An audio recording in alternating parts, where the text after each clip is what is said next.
Срещи с православието гостува в Радио Зорана. На Срещи с православието. Аз съм отец Методи Корчев и се радвам, че ще бъдем и в този формат заедно с моя гост, домакин, приятел, съработник, всъщност и собственик на Радио Зорана. Така че искам да поздравя с добре дошъл и добре заварил господин Пламен Мирянов. Благословете, отче Методи, честит празник. За нашите слушатели и зрители да кажа, че Срещи с православието има един специален повод да бъде дори по този начин днес предаването.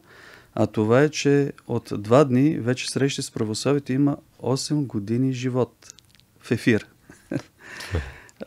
И това е повода днес да бъдем заедно с господин Пламен Мирянов, заедно, за да се сърадваме в тази немалка годишнина на предаването Срещи с православието, което върви в ефира на Радио Зорана и, разбира се, бива изпращане на други ефирни радиа в цяла България. Така че, господин Мирянов, радвам се, приятелю, че сме заедно и споделяш тази радост моя, на целия екип, с когото започнахме това предаване преди 8 години на 19 ноември 2016 година. Това е огромен повод за радост. Това са 8 години, в които вие съставлявате сърцето на православната проповед в Радио Зорана. И за нас е огромна привилегия и чест, че имаме достоен свещеник, който може да ни просветлява за всички тези въпроси на нашата вяра и да ни, разбира се, буди по тези пътеки на Христовия закон и да ни насърчава във вярата. За мен като свещеник това така или иначе си е част от служението и всъщност по-голямата част от служението, защото всички сме призвани да проповядваме Христа, разпнатия. Въркони, ако не благовестим. Да. И когато преди 8 години получих поканата от доктор Илиев да дойде да вода това предаване, приех и с радост и с много голямо притеснение. Дали и как ще се справя, и никога не съм допускал, че ще стигнем до тук. Господ така нареди, че вече от няколко години работим заедно с вас и екипа става все по-голям. И аз искам всъщност да попитам, тъй като така или иначе съм в ролята не на гостя, макар че сме и гости в радиото. Вие как приемате това проповедничество в радиото? Тоест, за вас какво представлява Словото Божие да тече в ефира на град София и чрез интернет и навсякъде по света? Това е несбъдната мечта. Една мисия, която отдавна аз съм искал да имам привилегията и Божието допущение да спомагам да се случва. Разбира се, ние сме съработници на тази нива, ние сме хора, чрез които този най-висш културен отпечатък, най-спасителна култура може да достига до хората и тя да служи за спасение, за въздигане, за възпитание, за усъвършенстване. И ние, разбира се, сме изключително благодарни, че с Божия помощ успяхме да приютим цялата проповед на радиото и да й дадем още повече възможност тя да се разпространява. Да дадем нова форма на радиото. Аз съм благодарен, разбира се, и на доктор Илиев, че той е първият инициатор на всички тези предавания, на основната идея, че той има отразновението и смелостта да устоява тези трудни за защитаване в нашето секуларно общество ценности, че е поканил вас и от тогава и до днес вашите проповеди са толкова докосващи, вдъхновяващи и с този винаги благ тон. Да, аз съм чувал много проповеди, постоянно може да видим в интернет духовници, които проповядват, но не винаги аз усещам на тази кротост, благост, този мек тембър, който можем да чуем от вашата проповед. Затова съм изключително благодарен. Приемам това като една мисия и радиото е едно оръжие за благовестие. Това каза, между другото, доктор Илиев, когато предаваше щафетата, каза, това е сериозно оръжие. Така че пазете го, развивайте го. Оръжие ли като оръдие, с което да се случва проповедта? Той каза, нали, той е духовно оръжие, за такова говореше, с което ние да достигаме, разбира се, сърцата човешки. Тази стрела, която излиза от това оръдие, винаги съм си представил, че нали, това е най-меката стрела, която трябва чрез провокирането на любовта на хората към вярата и към Христа, ние да успяваме да ги насочваме, разбира се, към онази уютна каюта на спасителния кораб на православната ни вяра. Защото това е корабът, чрез който ние минаваме през най-големите високи вълни, които заливат този кораб, но можем само чрез него да излезем на края на спасителен бряг. Така че това е огромна отговорност. Хем да проповядаме, но да бъде и с благ тон, да бъде с интересен разказ. И затова се иска мъдрост от хилядолетията. Мъдрост, която може да почерпим само от действието на Светия Дух вътре в нас. Не е лесно. Със сигурност не е лесно, но в крайна сметка пък е благодатно и душеспасително за много хора, които искат и които приемат също това, което чуват като благовестие. Вие споменахте, че за вас е било мечта да се случва тази проповед. Смятате ли, че тя е полезна за съвременния човек днес, който ето сега хората са в движение, на работа, изключително динамично ежедневие живее всеки един от нас.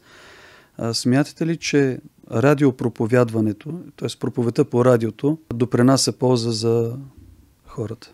Да, вярвам, че чрез слушането на Божието Слово ние се обогатяваме и това насища онази наша потребност да имаме онзи духовен хляб.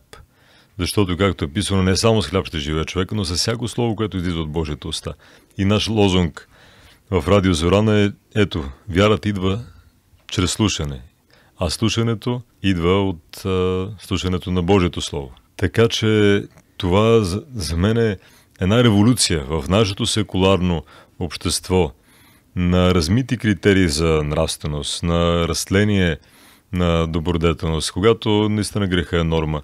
Ние да можем да съхраняваме онази сол на благовестието, на Христовото учение, на всичко, което е истински добродетелно, истински стойностно, което ни е завещано от нашия Спасител. Това не е могло да се случи дори 40 години назад. Затова ние сме благодарни, че една такава станция съществува, един такъв ефир може да даде онази духовна храна, която е истински полезна за душите на хората. Защото, знаете, има и други ефири, други радиа, които смесват и полезното, и онова, което е пошло. И всъщност не знам дали, освен може би Българската национална телевизия, не знам дали по Българското национално радио ние може да чуем проповеди или излъчване на богослужения абсолютно в реално време. А това ни дава една програма, която е абсолютно уникална в Радио Зорана. Да имаме съвкупност от християнска музика, източно църковно пение, да имаме проповед, да имаме фолклор, всички онези духовни песни, които също и за основанието за нашата надежда. И разбира се, да имаме сега, наскоро пуснахме и такива епични мелодии, които са от известни филми.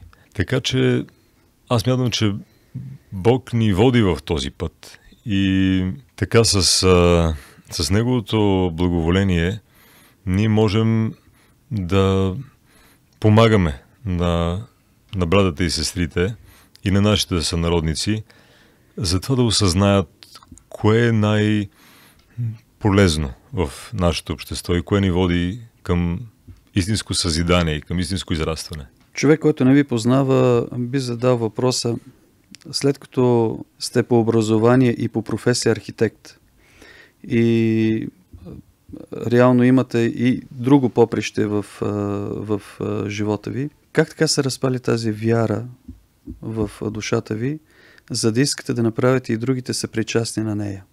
Или по-скоро да направите хората съпричастни на това да чуят и да изживеят и те своите мигове на вярата? Аз достигнах до православието през различни катарзиси, през различни преломни моменти, когато със сигурност съм бил заблуден от други учения за духовност или по-скоро за псевдодуховност. И чрез Божия промисъл и чрез може би няколко посещения в Иерусалим, аз почувствах, че това е истинността на правилното богопознание. Разбрах, че мога да бъда най-полезен за обществото, защото ние с каквато и професия да боравим и каквото и висше образование да имаме, накрая трябва да се запитваме с какво това образование може да ни помогне да бъдем полезни в обществото. Ако това е за самоцел, само и само за да направим даден бизнес или ние самите да се облагодетелстваме, тогава не е достатъчно това наше образование или развиването на нашия талант. Не принася полза толкова. Да, ползата и плодовете са ограничени. И накрая си дадах сметка, че аз искам да помагам с каквото мога на това общество, искам да въздигам и да лекувам с каквото мога тази старица, която е нашата държава, и да се грижа за нея, защото България наистина има нужда от енергичната помощ на своите млади синове и дъщери. И осъзнах, че мога да съм полезен, когато помагам на нашата православна църква. Защото Фондация Нашия дом България вече беше основана през 2016 година и няма как да има фондация, която говори за нашия дом, за паметта, за героите, за нашата славна история, за нашите предци и техните светли завети, но да не говори за православието.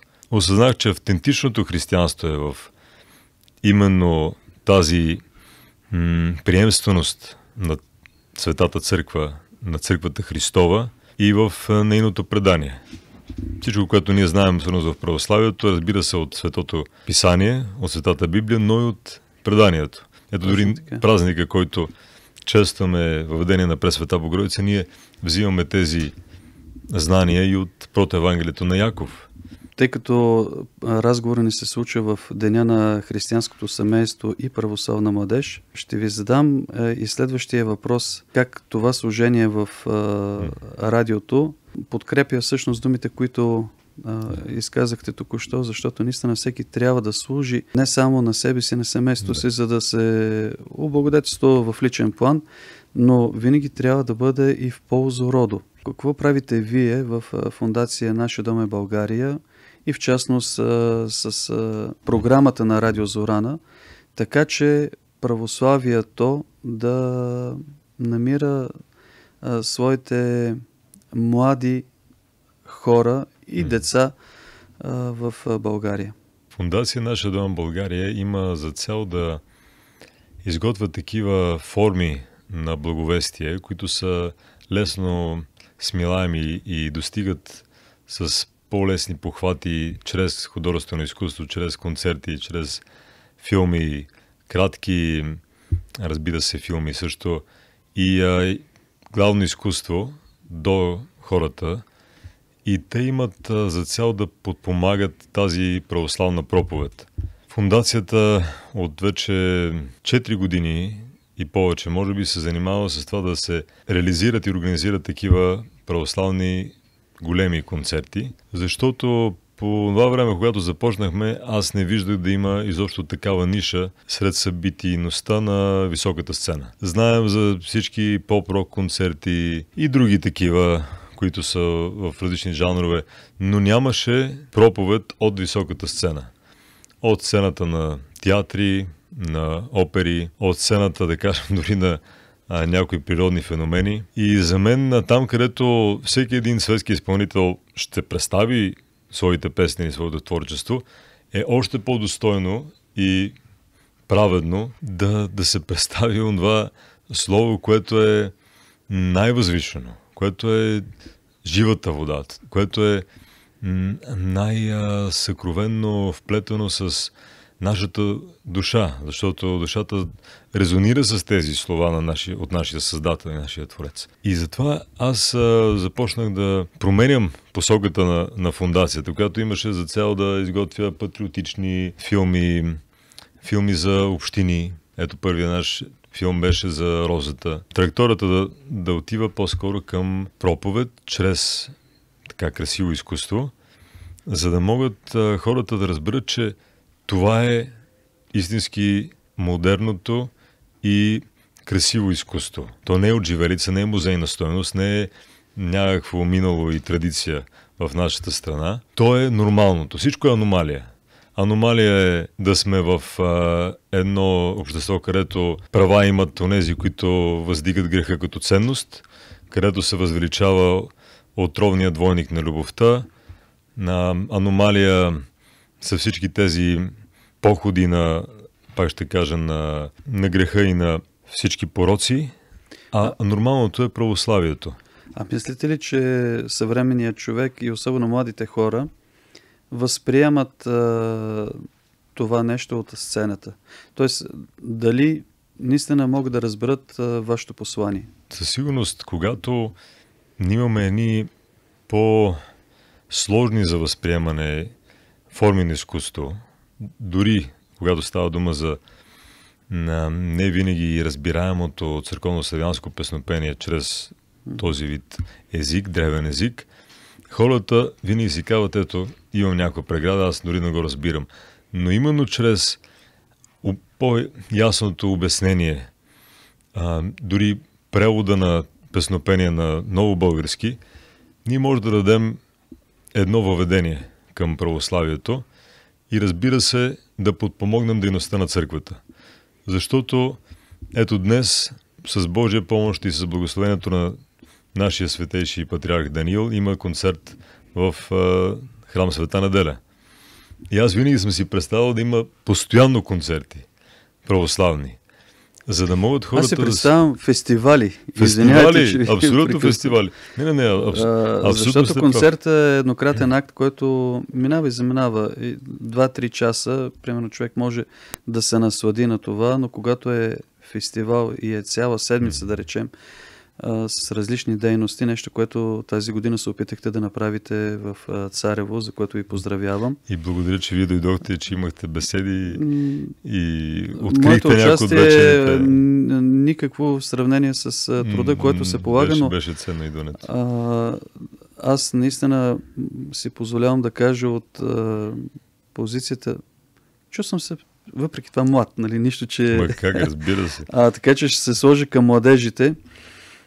Или поне времето, когато бях млад, блед юноша, когато влязох в семинарите и нищо не разбирах от това, което пееха на клироса певците, осъзнах, че в крайна сметка, както е и за всяко друго нещо, човек слуша с ушите си, но разбира се сърцето си. Ние слушаме много музика в момента, всякаква, на всички езици и без да разбираме какво пеят, на нас или ни харесва, или не ни харесва. И съм всъщност сигурен, че зрителите, които посещават такива концерти, които се организират от Нашия дом е България, макар и да се пее на църковно-славянски в тази духовната част от програмата, хората със сърце разбират. Разума, ако сърцето е докоснато, то ще заповяда на разума да разбере човека какво всъщност са пяли снощи, вчера, онзи ден, там нещо, което ме докосна това песнопение. Да. Още повече, че в повечето случаи правите и реален превод. То има и превод, разбира се, веднага някой го изговаря на български и това помага. За мен ето тези бързи духовни мостове, които се изграждат и които дават основания на хората да разберат, че това е красиво изкуство, това е много дълбоко, то има наслоявания в нашата народопсихология дори.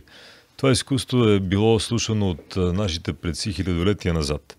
И То е дълбоко... Генетично ни е заложено. Заложено, да, наслоено в наистина много дълбоки дебри на нашата идентичност и ние се отъждествяваме с него.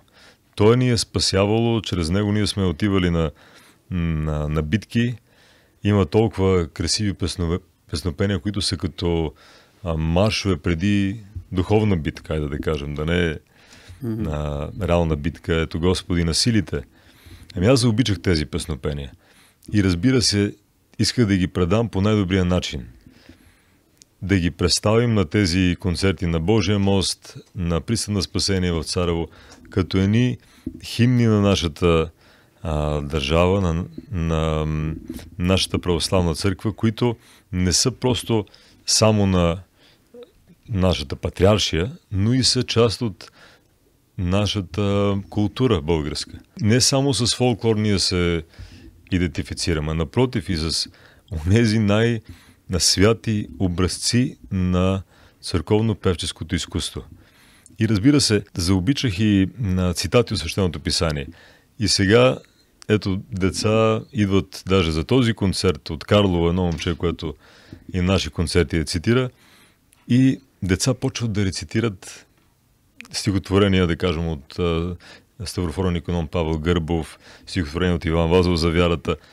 Това за мен означава, че във всички прослойки на обществото, във всички даже възрасти, хората говорят за вярата. И това дава повод на всеки да се замисли. Ето това е нормалното, общо човешкото и естественото. Другото е, пак ще кажа, аномалията. Ние да не говорим за вярата, ние да сме атеисти. Няма такова нещо като атеизъм. В България човек, ако е атеист, той се отрича от своето минало и от паметта на своите предци. Как може да пишеш на тази азбука на кирилицата, съставена от свети Климент Охридски, и да не вярваш в Бога ми? То самия светия и всяка една буква свидетелства за нашата вяра в Христа. Историята помни много интересни поврати, когато дори държавен глава предложи да пишем на друга азбука, но това не е тема на наш разговор. Това, за което говорите, господин Мирянов, че тази чуваемост обикновено е за вече осъзнатите хора, за възрастните. Възрастни от една 20-30 годишна възраст нагоре. Имате ли намерение да обърнете погледа си към най-малките? Защото Христос каза: оставете децата, не им пречете да дойдат при мен. Да. Как Радио Зорана и Нашия дом е България се опитват да обърнат фокуса си и вниманието към дечицата? С какви дейности? Имали ли сте и предстоят ли такива? Слава на Бог, ние имаме няколко предавания, които са разкази за деца, от творения на монахиня Валентина Друмева, от сега Царство и небесно, от Гласа на ангелчето и изобщо всякакви такива разкази, като намерим, ние ги дублираме, записваме ги и ги излъчваме. Също сега, преди няколко часа бяхме в 78-о училище Христос Миневски и там направихме един конкурс. Раздадахме подаръците на най-достойните от този конкурс. Те трябваше да нарисуват картина за християнското семейство, което така олицетворява днешния празник. Имаше изключителни творби. Ето, децата хващат тези наистина най-тънки струни на нашата душевност. Едно, може би от момиченцата, която взе първа награда, беше нарисувало масата, трапезата, семейството, прозореца, отзад храма. Осъзнава, че това е всъщност тази домашна църква. И ние само трябва да им дадем посока на мислене и те сами започват да творят. И когато едно образование не говори за малката домашна църква, когато не говори за подвига в семейния живот, когато не повтаря отново и отново, че само единствено чрез съпруг мъж и съпруга жена, чрез мама и тати става семейството и то има най-голяма устойчивост и успява да отстои във всички трудности, тогава това образование не си върши изцяло работата.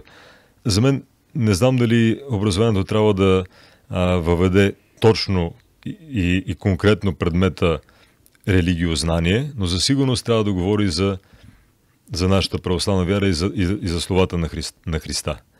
Тоест може да бъде нравоучение, но това нравоучение не може да не засегне на Христовия закон, защото той е най-висшия закон, най-висшия морал, който може да имаме. Реално, още преди 100 години нашите митрополити и митрополит Методий Кусев и митрополит Борис Невроковски говорят именно за тая необходимост вярата да присъства в Христос, да присъства в учебния материал, да присъства в училището, защото в момента, в който го извадят, Христос, така нареченото светско образование, рухва, защото то гради само някаква информация, но върху плаващи пясъци. Да, точно. Не е на канарата на Христовото учение. Аз предлагам днес да сложим точка на нашия разговор, но преди да го направим това, какво е вашето пожелание към нашите слушатели и зрители по повод Деня на християнското семейство и младеж?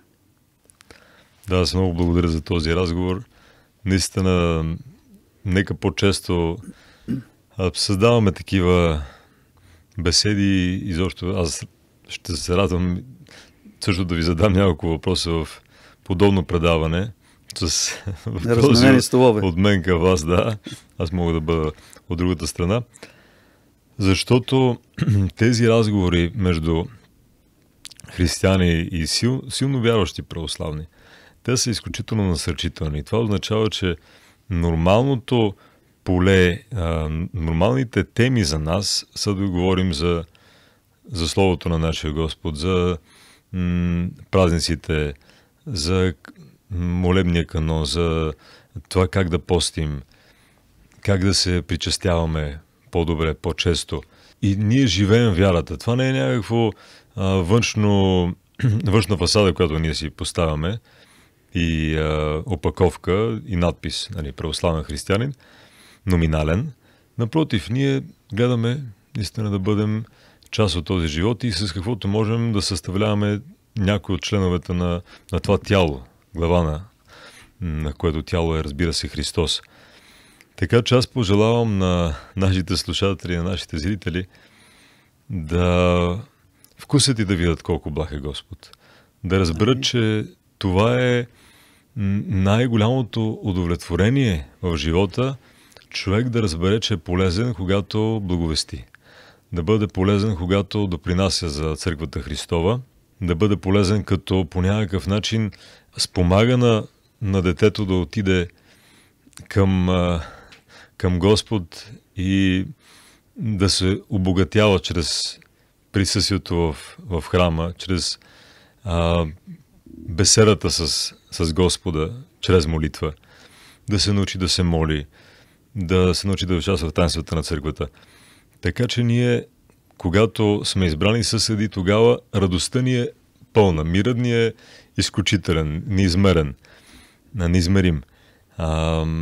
Аз самият имам мир само когато имам честа молитва и често участие в таинствата и мога да записвам заради на някой друг цитат от Библията. Искам да пожелая на вас все така ревностно да благовестите, да съставате тези проповеди, които са насърчителни, които са изключително богати на дух, на точно това благовестие, което ни е нужно.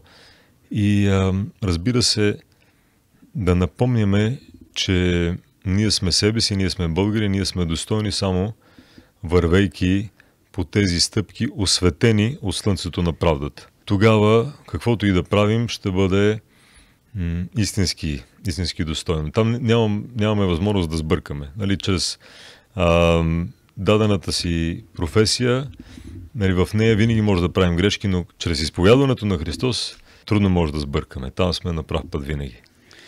Искам да ви благодаря за това гостуване. и да ви пожелая на вас, Господ ви дава сили на двете поприща, на които се подвизавате. И вашето професионално, служебно, и това, което ви е по сърце в момента да благовестите и да помагате по-скоро благовестието да стига до повече хора. Благодаря ви много за поканата. Аз също така искам и да благодаря и чрез вас и на целия екип на Радио Зорана за това, което 8 години се случва тук, откакто аз съм част от този екип. И искам да уверя нашите слушатели и зрители, че наистина във всеки един момент от първия ден, когато дойдох тук и до ден днешен, до този миг, аз се чувствам като в едно още по-голямо семейство. И пожелавам на нашите зрители и слушатели, кой където се подвизава, работи, всеки в Светия апостол Павел казва, всеки да си бъде в неговото си звание. Кой каквото работи да работи, но никога да не забравя Христа. Никога да не забравя църквата. Никога да не забравя домашната си църква. Да се обичаме в семейството, да се обичаме сред колегите. И само тогава хората ще познаят, че ние сме Христови.